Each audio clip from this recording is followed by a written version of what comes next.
देर रात हो चुकी है, कमरा शांत है, आपके चेहरे पर बस फोन की रोशनी पड़ रही है। आपका अंगूठा स्क्रीन पर रुक जाता है, लेकिन आपका मन पहले ही आगे भाग रहा होता है और अंदर से आप जानते हैं कि ये कहानी आमतौर पर कैसे खत्म होती है। पर यहाँ एक अनकंफर्टेबल ट्रूथ है जो ज्यादातर पुरुष कभी नहीं सुनते।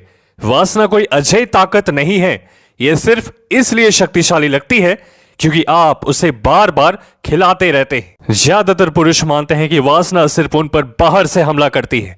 उन्हें लगता है कि इसकी वजह समाज है, सोशल मीडिया है, लोगों का पहनावा है या हर जगह मौजूद साधन है। अब ऐसा सोचना प्रॉब्लम इसलिए है क्योंकि यह सोच सुकून देती है, क्योंकि इससे जिम्मेदारी हट जाती है।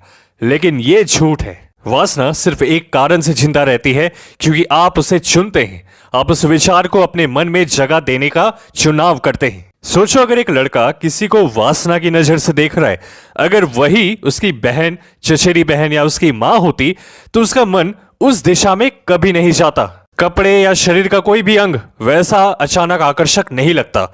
इससे साबित होता है कि समस्या बाहर से ज्यादा इंसान की मानसिकता में है। वासना उसी पल शुरू होती है जब आप किसी इंसान को इंसान की तरह देखना छोड़ देते हैं और उसे सिर्फ अपनी संतुष्टि के लिए एक वस्तु की तरह देखने लगते हैं। हर बार जब आप वासना को चुनते हैं तो आप अपने मन को डिसिप्लिन, रेस्पेक्ट और सेल्फ कंट्रोल को ठुकराने की ट्रेनिंग दे रहे होते हैं। अब दोस्तों, हमें आपकी जेब में मौजूद उस दुश्मन की बात करनी होगी। अश्लील चीजें ये मनोरंजन नहीं है, ये तनाव दूर करने का तरीका नहीं है, ये जहर है। अश्लीलता सिर्फ आपका समय बर्बाद नहीं करता, ये आपके दिमाग को बदल देता है।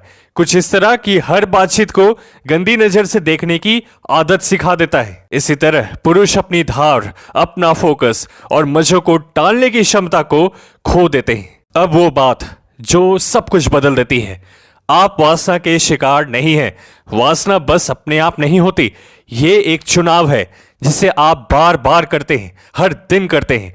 जितनी बार आप इसे चुनते हैं उतना ही आप अपना नियंत्रण खोते जाते हैं। तो इसे हराया कैसे जाए? ध्यान से सुनो। जिसे आप खिलाते हैं वो बढ़ता है और जिसे आप भूखा रखते हैं वो धीरे धीरे मर जाता है। अगर आप स्क्रीन, कल्पना और अकेलेपन से वासना को खिलाते रहेंगे तो वो आप पर हावी हो जाएगी, लेकिन अगर आप उसके ट्रिगर हटा देंगे तो वो कमजोर पड़ जाएगी। अननेसेसरी एप्स हटा दें, उन परिस्थितियों से बचें। जैसे ही वो विचार मन में आए उसी पल उसे रोक दें, रुचि ना दिखाकर। हर बार डिसिप्लिन मोटिवेशन से ज्यादा शक्तिशाली होता है, लेकिन सिर्फ हटाना ही काफी नहीं है।